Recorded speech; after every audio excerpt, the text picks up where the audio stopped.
Think and Grow Rich is basically a cult classic of a self-help book that has been a roaring success ever since it was first published in 1937. Napoleon Hill, who was a young reporter for a business magazine, was sent to interview Andrew Carnegie, one of the richest Americans of all time. During that interview, Carnegie hinted at a secret that he had used that was so amazing that it allowed him to amass wealth at a rate that no one else in the world could match. Carnegie believed that his secret was the philosophy of all success in life, no matter if it's measured in money, power, happiness, or health. This part of the interview never made it into the magazine, but it supposedly did launch Napoleon Hill onto a 20-year-long journey to document the path to success. Think and Grow Rich is the culmination of Hill's study of 500 self-made millionaires. It's an entry point into Hill's Law of Success philosophy, which follows 13 steps to success: monetary, physical, emotional, and spiritual. These steps are conveniently laid out into chapters in his book, and we're going to summarize each of them here, going over everything that Hill gets right, but also everything that he gets wrong in Think and Grow Rich. But before we go over the basic principles of the book, we need to discuss one of the biggest problems with this book, and that is the secret. Hill mentions this secret practically every line of every page in this book, but he never once says what the secret actually is. He explains that if he just told you what the secret was, then it wouldn't be as valuable, and that by forcing you to find out the secret for yourself, it allows you to truly act upon it. Now, the beauty of this is that it encourages people to keep reading, hoping that in the next page the secret will just pop into their mind, and with it, they'll be able to achieve everything they've ever wanted. But as no one, and truly I mean no one, knows what this secret is, everyone has their own idea for what it is. I've seen people say that the secret is do unto others as you would wish done unto yourself, or that anything the mind can believe, the mind can achieve. But the reality is that there just isn't a secret. Napoleon Hill never met Andrew Carnegie, and he never interviewed 500 self-made millionaires. The facts are that he was a failed businessman who was arrested for fraud multiple times before writing this book, and his only success in life was writing books teaching success to people foolish enough to believe him. But this video isn't just about Napoleon Hill, it's about the book.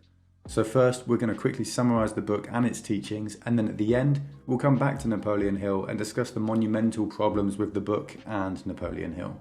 So these are the 13 steps to success, as stated by Think and Grow Rich. Number 1, desire, the starting point of all achievement.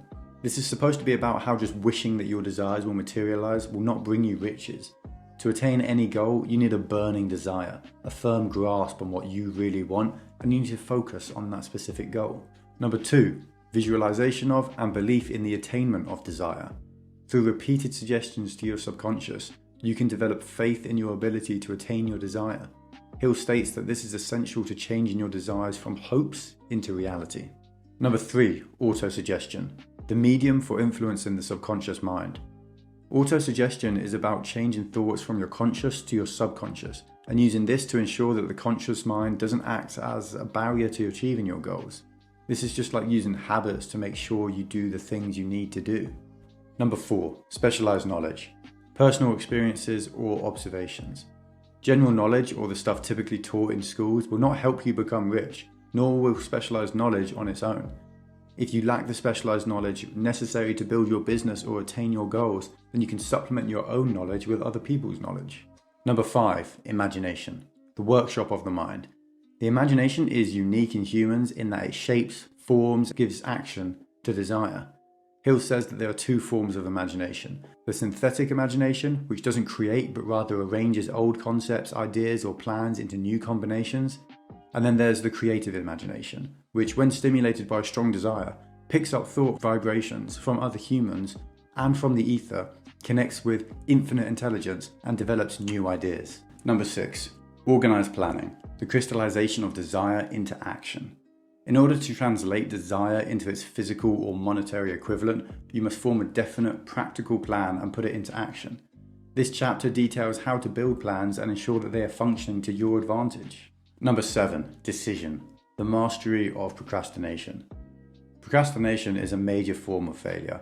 Men and women of great wealth, on the other hand, share in common the ability to reach definite decisions quickly and change their minds slowly. This chapter teaches you how not to be swayed by the opinions of others, but instead to keep your own counsel so that you make firm, productive decisions and ensure your success. Number 8, persistence, the sustained effort necessary to induce faith. Most people will throw in the towel at the first sign of opposition. However, willpower combined with desire is necessary to ensure that one's objectives are reached. Hill provides 4 steps for cultivating the habit of persistence, your insurance against failure. Number 9. Power of the mastermind, the driving force. Individuals can attain and apply power through the formation of an alliance of individuals with different strengths and perspectives who coordinate their knowledge and efforts for one goal.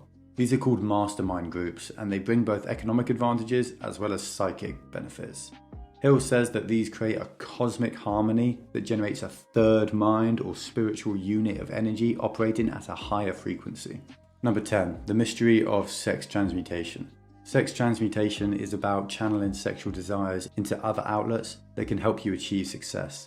An important part of this is finding the right partner for you. Number 11. The subconscious mind, the connecting link. Hill describes the subconscious mind as the link between the mind of man and infinite intelligence that enables humans to tap into the forces of the universal mind. He emphasizes that it alone is the medium for translating mental impulses into their spiritual and physical equivalents. Number 12. The brain, a broadcasting and receiving station for thought. Hill writes that every human brain is capable of picking up vibrations and thought which are being released by other brains. In this chapter, he explains the process by which the mind is stimulated by external vibrations and supplies a method for using emotions to increase the mind's receptiveness to this. And number 13, the sixth sense, the door to the temple of wisdom. The sixth sense refers to the creative imagination by which humans communicate with infinite intelligence. Hill calls this principle the apex of his law of success philosophy, for it can be comprehended and applied only after mastering the first 12 principles. So that's basically everything in the book, and as you can clearly see, it's all absolute nonsense. This is the kind of stuff you would hear about in actual cults like Scientology. Throughout this entire book, there is not an ounce of scientific evidence to suggest that any of this is real, and to make that even worse, Napoleon Hill was literally a convicted fraudster whose only success in life was this book. Let's just take a look at some of the things that are stated as fact in this book. So firstly, Hill says that the creative imagination is a combined consciousness of all mankind that exists in vibrations within the air, and that you can learn to connect with this consciousness and learn all knowledge in the world. This is insane. It's absolutely crazy and has no basis in reality. Next, he says that by working with other people, you can tap into their mind and you can basically communicate with each other through the airwaves. Again, this is utterly insane. This is the workings of a madman who thought of himself as a god. And finally, we have the 13th rule, the creative imagination, the tool that allows you to access all knowledge in the world, can only be achieved by mastering the first 12 steps. How convenient that the secret to everything in the universe is right in front of you. You just have to read this book first. This is the calling card of a scam artist trying to steal your wallet. There is absolutely no value here at all, and this book ought to be criminal. So here are the overarching problems with it all. Number 1. This book was written by a businessman who failed at every business he ever started. He tells us all the secret to becoming wealthy, but he never managed to achieve wealth until he wrote this book. He teaches us how to be happy by marrying the right person, but he was divorced 3 times in his life. Why on earth anyone would think that Napoleon Hill is an authority for success or happiness or anything even remotely related to that, I will never know. Number 2. The book's entire premise is a lie.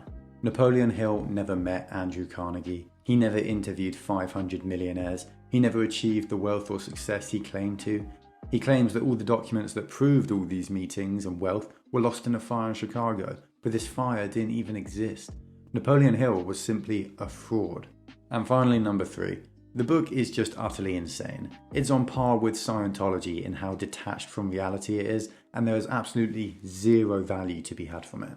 So, do I recommend this book? No, not even close. The audiobook is literally free online, yet you still shouldn't even consider listening to it. It is a waste of time. Paying literally 1 cent for this book is a waste of your money, and I implore you not to bother. If you made it this far, consider liking, commenting and subscribing and checking out my other videos. I'm going to be coming out with a new video every couple days, so make sure to subscribe if you want more of this stuff. Thanks for watching, until next time.